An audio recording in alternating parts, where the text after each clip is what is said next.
Hello friends, welcome to my channel. Today మనం 23rd ఫిబ్రవరి 2025కి సంబంధించిన important current అఫైర్స్ని ఈ వీడియోలో డిస్కస్ చేద్దాము. మా ఛానల్ని కనుక ఫస్ట్ టైం చూస్తున్న వాళ్ళైతే లైక్ చేసి సబ్స్క్రైబ్ చేసుకోండి. టుడే చాలా ఇంపార్టెంట్ కరెంట్ అఫైర్స్ ఉన్నాయి. వీడియోని స్కిప్ చేయకుండా లాస్ట్ వరకు చూడండి. ఫస్ట్ చూసినట్లయితే ముఖ్య కార్యదర్శిగా శక్తికాంత దాస్. ఆర్బీఐ మాజీ గవర్నర్, 1980వ బ్యాచ్ తమిళనాడు కేడర్కు చెందిన ఐఏఎస్ అధికారి శక్తికాంత దాస్ ప్రధాని మోదీ రెండవ ముఖ్య కార్యదర్శిగా నియమితులయ్యారు. ప్రస్తుతం ప్రధాని మోదీ ముఖ్య కార్యదర్శిగా పీకే మిశ్రా విధులు నిర్వహిస్తున్నారు. ఆయనకు అదనంగా శక్తికాంత దాస్ సేవలందిస్తారు. వీరిద్దరూ కలిసి ప్రధానమంత్రి కార్యాలయ పరిపాలన వ్యవహారాలను చూస్తారు. అలాగే శక్తికాంత దాస్ పెద్ద నోట్ల రద్దు సమయంలో ఆర్థిక శాఖ కార్యదర్శిగా, ఆ తర్వాత 15వ ఆర్థిక సంఘం సభ్యుడిగా, అలాగే G20లో భారత్ తరపున షెర్పాగా సేవలందించారు. 2018 డిసెంబర్ 12 నుంచి 2024 డిసెంబర్ 10 వరకు ఆర్బీఐ గవర్నర్గా శక్తికాంత దాస్ విధులు నిర్వహించారు. సో ఇది చాలా ఇంపార్టెంట్. నెక్స్ట్ చూసినట్లయితే మహాకుంభ్ మరో 3 రోజులే. ప్రయాగ్రాజ్లో జరుగుతున్న మహాకుంభమేళా గత నెల 13న ప్రారంభమై ఈ నెల 26 శివరాత్రితో ముగుస్తుంది. త్రివేణి సంగమంలో ఇప్పటి వరకు కోట్ల మంది పుణ్యస్నానాలు ఆచరించినట్లు ఉత్తరప్రదేశ్ ప్రభుత్వం ప్రకటించింది. ప్రస్తుతం ఉత్తరప్రదేశ్లో ముఖ్యమంత్రిగా యోగి ఆదిత్యనాథ్ ఉన్నారు. అలాగే వరల్డ్ పాపులేషన్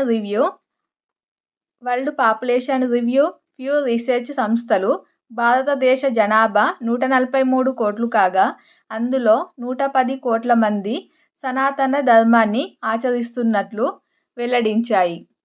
ఇది మోస్ట్ ఇంపార్టెంట్.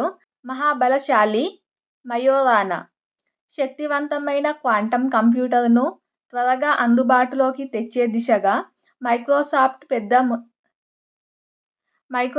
పెద్ద ముందడుగు వేసింది. మయోరానా 1 అనే పేరుతో ఒక విప్లవాత్మక క్వాంటమ్ ప్రాసెసింగ్ యూనిట్ QPUను ఆవిష్కరించింది. అరచేతిలో ఇమిడిపోయే ఈ సాధనాన్ని గాడ్ చిప్గా పేర్కొంటారు.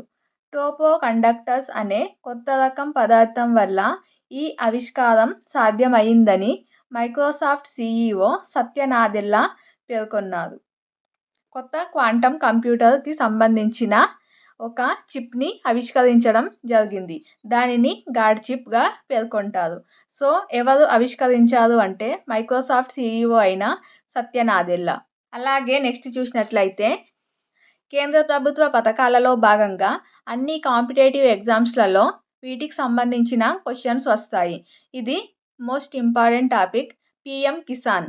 ఇది ప్రధానమంత్రి నరేంద్ర మోదీ PM కిసాన్ పథకం కింద 19వ విడతగా మొత్తం రూపాయలు 22,000 కోట్లను సోమవారం విడుదల చేయనున్నారు. 24న రైతులకు ఏటా ఒక్కో విడత 2,000 చొప్పున 3 విడతల్లో ఏడాదిలో 3 విడతల్లో 6,000 సాయం అందిస్తారు. ఈ PM కిసాన్ పథకం కింద. PM కిసాన్ పథకాన్ని కేంద్ర ప్రభుత్వం 2019 ఫిబ్రవరి 24న ప్రారంభించింది. ఇప్పటి వరకు 11 కోట్ల మంది రైతులకు 18 వాయిదాల్లో 3.46 లక్షల కోట్లను చెల్లించింది. ఈ పథకం ప్రారంభించి 6 ఏళ్లు అయిన సందర్భాన్ని పురస్కరించుకొని ఈ పథకం ప్రారంభించి రేపటితో 6 సంవత్సరాలు అవుతుంది. ఆ సందర్భాన్ని పురస్కరించుకొని 19వ విడత నిధులను విడుదల కోసం ఫిబ్రవరి 24వ తేదీని ఎంచుకున్నట్లు కేంద్ర వ్యవసాయ శాఖ మంత్రి అయిన శివరాజ్ సింగ్ చౌహాన్ వెల్లడించారు. ఈ సందర్భంగా 24న దేశవ్యాప్తంగా 731 కృషి విజ్ఞాన్ కేంద్రాల్లో కిసాన్ సమ్మాన్ సమూరోహ్ కార్యక్రమం నిర్వహించనున్నట్లు మంత్రి తెలపడం జరిగింది. ఇది ఫ్రెండ్స్ టుడే 23rd ఫిబ్రవరి 2025కి సంబంధించిన కరెంట్ అఫైర్స్ వీడియో. ఈ వీడియో కనుక మీకు నచ్చినట్లయితే లైక్ చేసి మా ఛానల్ని సబ్స్క్రైబ్ చేసుకోండి. Thank you.